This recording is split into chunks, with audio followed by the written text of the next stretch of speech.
আসসালামু আলাইকুম রহমতুল্লাহ। Welcome to viral news BD. ভাইরাল নিউজ বিডির পক্ষ থেকে সরকারি কর্মচারীদের জন্য একটি মহা সুখবর। সরকারি কর্মচারীদের মহার্ঘ ভাতা পর্যালোচনায় কমিটি। এই মহার্ঘ ভাতা নিয়ে সরকারি কর্মকর্তাদের মধ্যে অনেক বিষয় আমরা দেখতে পেরেছি, অনেক সময় অনেক কথাই শুনেছি। এইবার অন্তর্বর্তীকালীন সরকার এসে মহার্ঘ ভাতা প্রদানে কমিটি গঠন করেছেন। পর্যালোচনা করে কমিটির সিদ্ধান্তের উপর নির্ভর করবে কি পরিমাণ বা কিভাবে আপনারা মহার্ঘ ভাতা পাবেন। জাতীয় বেতন স্কেল 2015 এর আওতাভুক্ত কর্মচারীদের মহার্ঘ ভাতা সংস্থানের বিষয় পর্যালোচনা করতে কমিটি গঠন করা হয়েছে।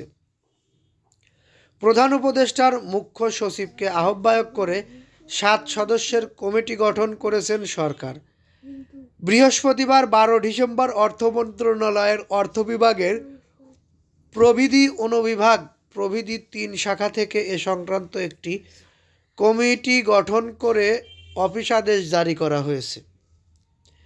অফিস আদেশটি এখানে উল্লেখ করা হলো, গণপ্রজাতন্ত্রী বাংলাদেশ সরকারের কর্মে নিয়োজিত জাতীয় বেতন স্কেল 2015 এর আওতাভুক্ত কর্মচারীদের অনুকূলে মহার্ঘ ভাতা এর সংক্রান্তে বিষয়টি পর্যালোচনাপূর্বক সুপারিশ প্রণয়নের লক্ষ্যে নির্দেশক্রমে নিম্নরূপ কমিটি গঠন করা হলো।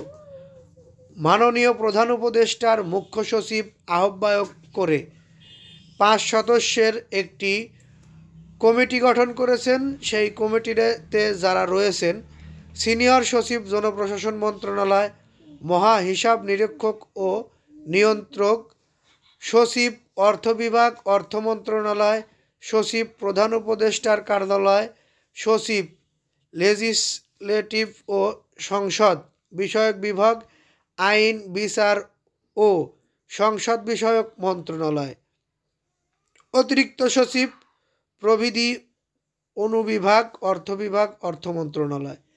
এদেরকে সদস্য করে মাননীয় প্রধান উপদেষ্টার মুখ্য সচিবকে আহ্বায়ক করে এই কমিটিটি গঠন করা হয়েছে। এই কমিটি মহার্ঘ ভাতা বিষয়ে বিশ্লেষণ করে পর্যালোচনা করে তারা একটি নির্দেশনাই তারা দিবে, অথবা তারা এই বিষয়ে সরকারের সঙ্গে আলোচনা করে সেইখান থেকে যে সিদ্ধান্ত আসবে সেই সিদ্ধান্ত অনুযায়ী সরকারি কর্মচারীদেরকে মহার্ঘ ভাতা বিষয়ে পরবর্তীতে আপনারা জানতে পারবেন।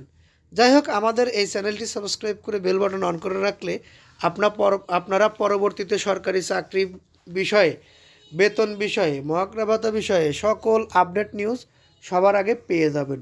ভালো লাগলে নিউজটিতে একটি লাইক এবং কমেন্ট করে আপনাদের মতামত জানাতে ভুলবেন না। এই বলে এখান থেকে বিদায় নিই। আসসালামু আলাইকুম।